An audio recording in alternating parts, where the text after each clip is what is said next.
നമസ്കാരം, welcome back to my YouTube channel. നമ്മൾ ചെയ്യുന്ന പണി ഇഷ്ടപ്പെട്ട് ചെയ്യുകയാണെങ്കിൽ അതൊരിക്കലും നമുക്ക് ഒരു പ്രയാസമായിട്ട് തോന്നാറില്ല. അതുപോലെ തന്നെയാണ് നമ്മൾ ചെയ്യുന്ന അടുക്കളപ്പണി. അത് നമ്മൾ ഇഷ്ടപ്പെട്ട് നമ്മുടെ ഒരു താളത്തിനൊക്കെ ചെയ്യുകയാണെങ്കിൽ നമുക്കത് ഈസി ആയിട്ട് കൊണ്ടുപോകാൻ പറ്റും. എനിക്ക് അടുക്കള ജോലി എന്നൊക്കെ പറയുന്ന കുക്കിങ്, അതുപോലെ കിച്ചണൊക്കെ ക്ലീൻ ചെയ്യുക എന്നൊക്കെ പറയുന്നത് എനിക്ക് ഒരുപാട് ഇഷ്ടമാണ് എനിക്ക് ചെയ്യാൻ. പക്ഷേ ഒരു കാര്യം, എന്നെ ആരും വന്ന് ഡിസ്റ്റർബ് ചെയ്യാൻ പാടില്ല. ഞാൻ എൻ്റെ ഒരു താളത്തിനങ്ങ് ചെയ്താൽ എനിക്കിത് ഭയങ്കര കംഫർട്ടബിളായിട്ടുള്ളൊരു ജോലി തന്നെയാണ് കേട്ടോ. ഞാൻ രാവിലെ എഴുന്നേറ്റ് വന്നപ്പോഴേ തറയിൽ കുറച്ച് പൊടിയൊക്കെ ഉണ്ടായിരുന്നു. അതൊക്കെ ഒന്ന് തൂത്ത് ക്ലീൻ ചെയ്തിട്ടു.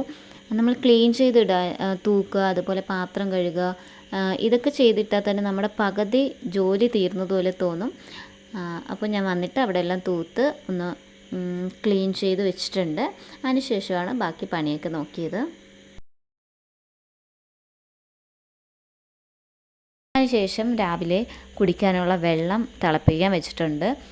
ഞാൻ ഈ ഒരു കലത്തിലാണ് വെള്ളം തിളപ്പിക്കുന്നത്. അപ്പോൾ വീട്ടിലുള്ളവരെല്ലാവരും ഈ വെള്ളമാണ് കേട്ടോ കുടിക്കുന്നത്. നമ്മൾക്ക് കഴിവതും നമ്മൾ തിളപ്പിച്ചാറിയ വെള്ളം കുടിക്കുക.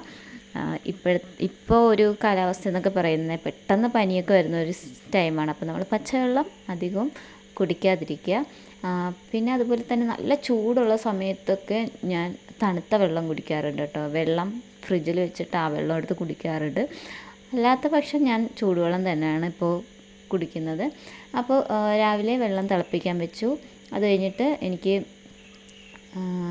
കറി ഉണ്ടാക്കണമായിരുന്നു. ഇന്ന് രാവിലെ ഇഡ്ഡലിയും സാമ്പാറുമാണ് ഉണ്ടാക്കുന്നത്. അപ്പോൾ സാമ്പാറിനുള്ള കഷ്ണങ്ങളൊക്കെ ഒന്ന് കട്ട് ചെയ്തെടുക്കണമായിരുന്നു. അപ്പോൾ അതിന് വേണ്ടിയിട്ടുള്ള പച്ചക്കറിയൊക്കെ ഞാൻ ഫ്രിഡ്ജിൽ നിന്ന് എടുത്ത് പുറത്ത് വെച്ചിട്ട് അതിൽ നിന്ന് ആവശ്യമുള്ളതൊക്കെ കട്ട് ചെയ്ത് എടുക്കുകയാണ്. അപ്പോൾ മത്തങ്ങ, അതായത് ഒരു ചെറിയൊരു മത്തങ്ങ ഉണ്ടായിരുന്നു. അപ്പോൾ അത് കട്ട് ചെയ്യാൻ ഭയങ്കര പാടായിരുന്നു.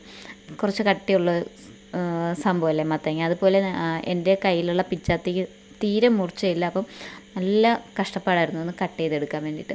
പിന്നെ കുറച്ച് ചെറിയ ഉള്ളിയും കൂടി എടുത്തു. ചെറിയ ഉള്ളി, സാമ്പാറിൽ ചെറിയ ഉള്ളി ഇടുന്ന നല്ല ടേസ്റ്റ്, എനിക്ക് ഭയങ്കര ഇഷ്ടമാണ് കേട്ടോ. അപ്പോൾ ഞാൻ ആ ഒരു കഷ്ണങ്ങളൊക്കെ കട്ട് ചെയ്ത് അടുപ്പത്ത് വെച്ചിട്ടുണ്ട്. കുക്കറിലല്ല വെക്കുന്നത്, ഇങ്ങനെ വെന്ത് കുഴഞ്ഞു പോകാതിരിക്കാൻ വേണ്ടിയിട്ട്. ഇത് ഫസ്റ്റ് ടൈമാണ് കേട്ടോ ഞാൻ ഒരു ചട്ടിയിൽ ഇങ്ങനെ വെച്ചിട്ട് ചെയ്യുന്നത്. അപ്പോൾ കഷ്ണങ്ങളൊക്കെ തിളച്ച് വന്നു, വെന്തിട്ടില്ല, തിളച്ചപ്പോൾ ഞാൻ ഓക്കെ ആണോ എന്ന് നോക്കാൻ വേണ്ടിയിട്ടൊന്ന് തുറന്ന് നോക്കിയതാണ്. അപ്പോൾ വെന്തിട്ടൊന്നുമില്ലായിരുന്നു. പരിപ്പ് ഞാൻ കുക്കറിൽ വെച്ച് വേവിച്ച് വെച്ചു കേട്ടോ. പിന്നെ ഇപ്പുറത്തെ അടുപ്പിൽ ഞാൻ പാല് ചൂടാക്കാൻ വെച്ചിട്ടുണ്ടായിരുന്നു. ചായ തിളപ്പിക്കാൻ വേണ്ടിയിട്ടാണ് കേട്ടോ. ചായയല്ല, കോഫിയാണ്. അപ്പോൾ പാല് തിളപ്പിച്ചിട്ട് കോഫി പൗഡർ ഒരു കപ്പിലെടുത്തിട്ട് അതിലേക്ക് പാലൊഴിച്ച് കോഫി ആക്കാൻ വേണ്ടിയിട്ടാണ്. അപ്പോൾ കോഫി കുടിച്ചു, കറി റെഡിയായി, ഇഡ്ഡലി ഒക്കെ ആയി. അത് കഴിഞ്ഞ് ഞാൻ ഇഡ്ഡലി കഴിക്കുകയാണ് കേട്ടോ. മാക്സിമം ഞാൻ 3 ഇഡ്ഡലി, അതിൽ കൂടുതൽ കഴിക്കാൻ എനിക്ക് പറ്റില്ല. അപ്പോൾ ഇഡ്ഡലിയൊക്കെ കഴിച്ചിട്ട് വന്നപ്പോൾ മീൻ മേടിച്ചിട്ടുണ്ടായിരുന്നു. മത്തിയാണ് കേട്ടോ. മത്തി 1/2 കിലോ 100 രൂപ മത്തി മേടിച്ചു. അത് ഞാൻ ചട്ടിയിൽ ഇങ്ങനെ ഇട്ട് വയ്ക്കുകയാണ്. വെള്ളം ഒഴിച്ച് കുറച്ച് നേരം വയ്ക്കും. ബാക്കി എന്തെങ്കിലുമൊക്കെ ചെറിയ പണികളൊക്കെ ഉണ്ടെങ്കിൽ, അല്ലെങ്കിൽ കുറച്ച് പോയിച്ച് ഇരുന്നിട്ടൊക്കെയാണ് കേട്ടോ ഞാൻ പിന്നെ ഉച്ചയ്ക്കുള്ള ഇതൊക്കെ ചെയ്യുന്നത്. അപ്പോൾ അത് മീൻ ഞാനിങ്ങനെ വെള്ളം ഒഴിച്ച് അവിടെ മാറ്റി വെച്ചു. എന്നിട്ട് കവർ കഴുകിയിട്ട് ഞാൻ ഇവിടെ ഇങ്ങനെ തൂക്കിയിടുകയാണ് കേട്ടോ. പ്ലാസ്റ്റിക്കൊക്കെ എടുക്കാൻ ആൾ വരില്ല, അപ്പോൾ അവർക്ക് കൊടുക്കാൻ വേണ്ടിയിട്ട് കഴുകിയിട്ട് ഉണങ്ങാൻ വേണ്ടിയിട്ട് അവിടെ തൂക്കിയിട്ടു. എന്നിട്ട് മീനിൽ വെള്ളം ഒഴിച്ചിട്ട് മാറ്റി വയ്ക്കുകയാണ്. ഈ ഒരു ഇടയ്ക്കായിട്ട് നമ്മുടെ വീട്ടിൽ ഫുള്ള് മത്തി കഴിച്ച് മടുത്തു. മത്തി മാത്രമേ കിട്ടാനുള്ളൂ കേട്ടോ. ഈ ഒരു ഏരിയയിൽ അങ്ങനെ ഡെയിലി മത്തി മാത്രമേ കൊണ്ടുവരൂ. പിന്നെ എനിക്ക് അയല ഇപ്പോൾ വന്ന് എനിക്ക് വലിയൊരു താല്പര്യമില്ല. അപ്പോൾ ഞാൻ മത്തിയൊക്കെ കട്ട് ചെയ്ത് ക്ലീൻ ആക്കിയിട്ട് അത് മത്തി പറ്റിക്കാൻ പോവുകയാണ് കേട്ടോ. മീൻസ് എന്താ പറയുക, മീൻ വറ്റിക്കുക എന്നൊക്കെ പറയില്ല, അതുപോലെ മീൻപീര. ഓക്കെ, മീൻപീര പോലെ വയ്ക്കാൻ പോവുകയാണ് കേട്ടോ. മത്തിപ്പീര വയ്ക്കാൻ പോവുകയാണ്. അപ്പോൾ മുളക് പൊടി ഇട്ടിട്ടാണ് കേട്ടോ ചെയ്യുന്നത്. അപ്പോൾ ഇതിൻ്റെ ഒരു റെസിപ്പി ഇൻഗ്രീഡിയൻസ് ഒന്നും കാണിക്കണ്ടല്ലോ, എല്ലാവർക്കും അറിയാവുന്നത് തന്നെയാണ്. അപ്പോൾ തേങ്ങയൊക്കെ ഒന്ന് ചതച്ച്, മുളക് പൊടിയും അതുപോലെ ജിഞ്ചർ ഗാർലിക് ഇതൊക്കെ ഇട്ടിട്ടൊന്ന് ചതച്ചെടുത്തുകൊണ്ട് വന്നിട്ട് അതിലേക്ക് പച്ചമുളകൊക്കെ ഇട്ട് മീൻപീര വയ്ക്കാൻ വേണ്ടിയിട്ട് ഞാൻ അടുപ്പത്ത് വെച്ചിട്ടുണ്ട്. കുറച്ച് കറിവേപ്പിലാണ് മുകളിലേക്ക് ഒരു ഗാർണിഷ് പോലെ കുറച്ച് കറിവേപ്പില ഇട്ട് കൊടുത്തു. പാകത്തിന് ഉപ്പിട്ട് അടച്ചു വയ്ക്കുകയാണ്. അപ്പോൾ അത് അവിടെ ഇരുന്ന് ഓക്കെ ആയിക്കോളും. ഇടയ്ക്കൊന്ന് അടുക്കി പിടിക്കുന്നുണ്ടോ, ചട്ടി ആയതുകൊണ്ട് ചിലപ്പം അടുക്കി പിടിക്കാൻ സാധ്യതയുണ്ട്. അടുക്കി പിടിക്കുന്നുണ്ടോ എന്ന് നോക്കുക ഇടയ്ക്ക്.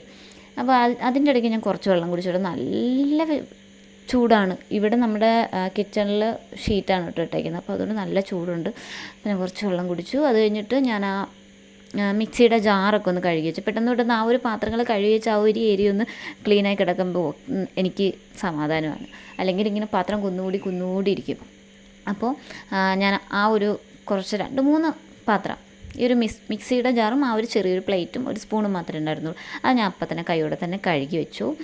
അത് കഴിഞ്ഞിട്ട് ഞാൻ മീൻപീര ഒന്ന് ചെന്ന് നോക്കുകയാണ് കേട്ടോ, അടുക്കി പിടിച്ചോ തിളച്ചോ എന്താ അതിൻ്റെ ഒരു അവസ്ഥ എന്ന് പോയി നോക്കുകയാണ്. അപ്പോൾ ഓക്കെയാണ്, അതിൻ്റെ വെള്ളം വറ്റിക്കൊണ്ടിരിക്കുകയാണ്. അപ്പോൾ ഇപ്പുറത്തെ അടുപ്പിൽ ഞാൻ മത്തി വറുക്കാൻ വെച്ചിട്ടുണ്ട്. അപ്പോൾ ഇന്ന് മീൻപീരയും മത്തിയും ആണ്. അതിൻ്റെ ഇടയ്ക്ക് എനിക്കൊരു കൊറിയർ വന്നു. എന്താണെന്ന് വെച്ചാൽ നമുക്ക് തുറന്നപ്പോൾ അതിൻ്റെ അകത്ത് എന്താണെന്ന് നോക്കാമേ. അപ്പോൾ ഞാൻ അത് തുറക്കാൻ വേണ്ടിയിട്ട് കുറച്ച് പാടുപെട്ടു. അപ്പോൾ തുറന്ന് നോക്കിയപ്പോഴോ ഡയറി മിൽക്ക്, 10 ഡയറി മിൽക്ക് കേട്ടോ, ഓർഡർ ചെയ്ത് വരുത്തിയതാണ്. അപ്പോൾ അത് ഞാനിങ്ങനെ കട്ട് ചെയ്തിട്ട് ഞാനിങ്ങനെ കയ്യിലൊക്കെ വെച്ച് നോക്കുകയാണ് കേട്ടോ. ഇത് ഇപ്പം തന്നെ തീരും, ഞാൻ കഴിക്കില്ല, ഇവിടെ വേറൊരാളുണ്ട്, ആൾ കഴിച്ച് തീർക്കും. അതുകൊണ്ട് ഞാൻ ഇത് കൊണ്ട് ഒളിപ്പിച്ച് വെക്കട്ടെ, കുറച്ചായിട്ട് കൊടുക്കാം. അപ്പോൾ അത് ഞാനെടുത്ത് അലമാര വെച്ചു. അത് കഴിഞ്ഞ് ബാക്കി ജോലിയെല്ലാം കഴിഞ്ഞു. ഫുഡൊക്കെ കഴിച്ചിട്ട് വൈകുന്നേരം ഒരു കട്ടൻ ചായ കുടിച്ചു, 2 ബിസ്ക്കറ്റും കഴിച്ചു. എന്തെങ്കിലും ഒന്ന് കഴിക്കാൻ തോന്നിയപ്പോൾ ഞാൻ ബിസ്ക്കറ്റ് കഴിച്ചു. ബിസ്ക്കറ്റ് ഞാൻ അധികം കഴിക്കാറില്ല, എന്തെങ്കിലും കഴിക്കാൻ തോന്നുമ്പോഴും കഴിക്കും. ഈ ബിസ്ക്കറ്റ് കൊള്ളാം കേട്ടോ, മധുരം കുറവാണ്. ബിസ്ക്കറ്റും കഴിച്ചു. അപ്പോൾ ഇത്രയേ ഉള്ളൂ ഇന്നത്തെ വീഡിയോ. നിങ്ങൾക്ക് എൻ്റെ വീഡിയോ ഇഷ്ടമായെങ്കിൽ ലൈക്ക് ചെയ്യുക, ഷെയർ ചെയ്യുക. എൻ്റെ കൂടുതൽ വീഡിയോ കാണാൻ ചാനലൊന്ന് സബ്സ്ക്രൈബ് ചെയ്തേക്കുക. Thank you for watching. By.